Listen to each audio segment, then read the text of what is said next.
How much is it? 40. 40? What? You know y'all got money, y'all got to do one on here. Yeah, that's What is bad. that? That's no problem. Y'all know we got it. Thank you. Yeah, thank you too.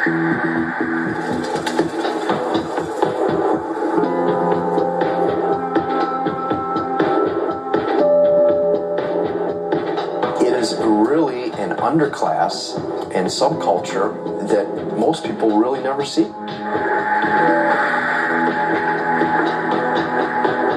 I remember a phone call that I received from Barry Cunningham when I wasn't in the monitoring room. And Barry's words were, "We're in hornet's nest here." Dude, jump out the car here twice. I'm squeezing in there.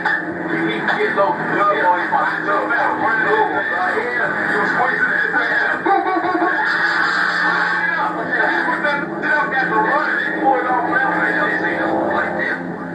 Come on, that's 10 millimeters. Ain't no 10 millimeters, man. What he said? Rocky was here. Rocky was in there. Talk like a mother. I was here from about 5 o'clock in the morning every morning until midnight, 2 o'clock every night. It was just miserable hot every day. Everybody was miserable. Everybody was complaining at me because I was the guy who was supposed to be handling the gear and I just couldn't keep it cool enough. It was a learning experience, I think, for everybody there. This is the first time you actually saw what happened in a drug house. They were just living like regular people live. Watching TV, playing video games, visiting with their friends. Just that normal life was interrupted by selling drugs and playing with guns and counting money.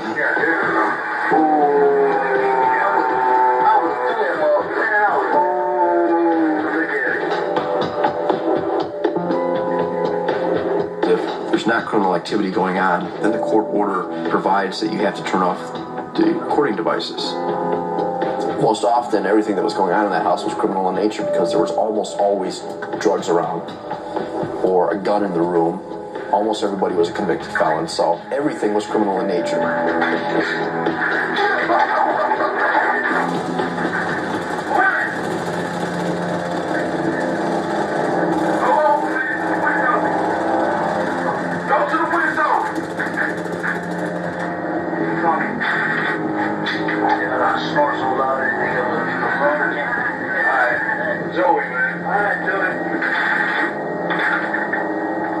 I mean, it was a pretty simple operation. Whoever was in the house at that time, people would come to the door. They knew the majority of the people coming to the door because of the fact that they were dealing with them on a regular basis. I mean, they would lay around all day long on the couch just waiting for someone to knock on a door so they could sell dope to them.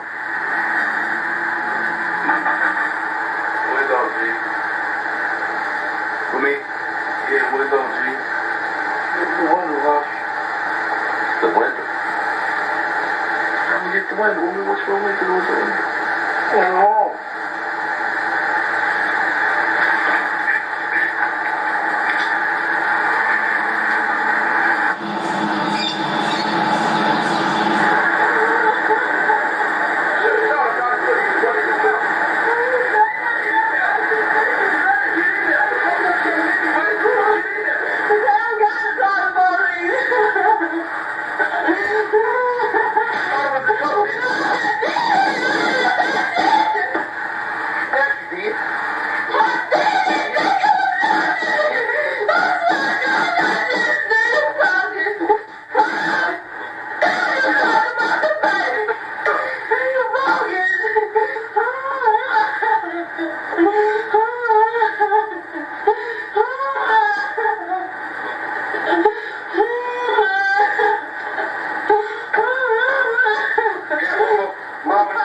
was associated with so much violence. Once those microphones were turned on and those cameras were turned on, while there was some relief that it was working, the tension didn't necessarily subside, because it became very obvious to us that this gang was for real, and the reputation that preceded them was one that was appropriate.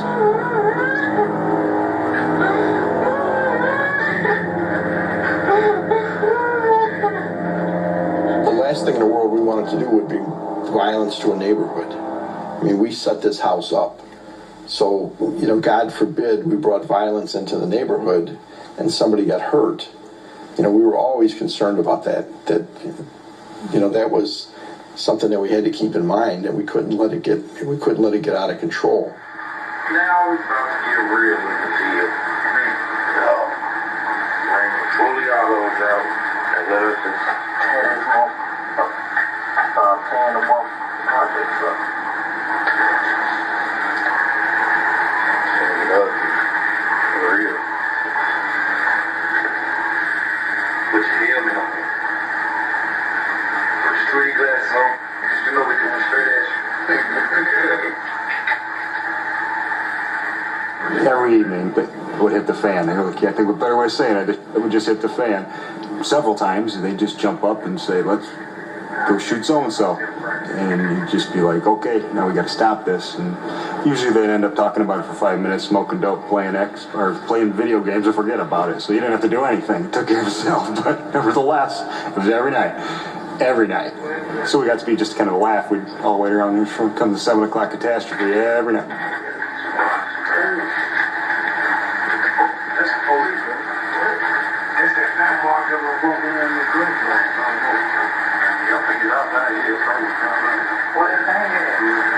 Where the police is? Right there.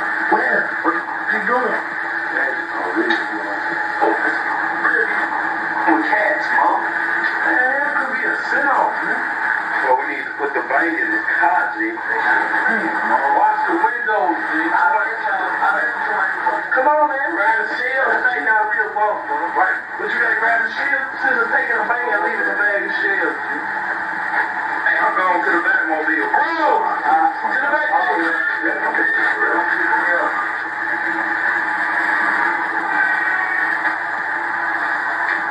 Who live right there? Man.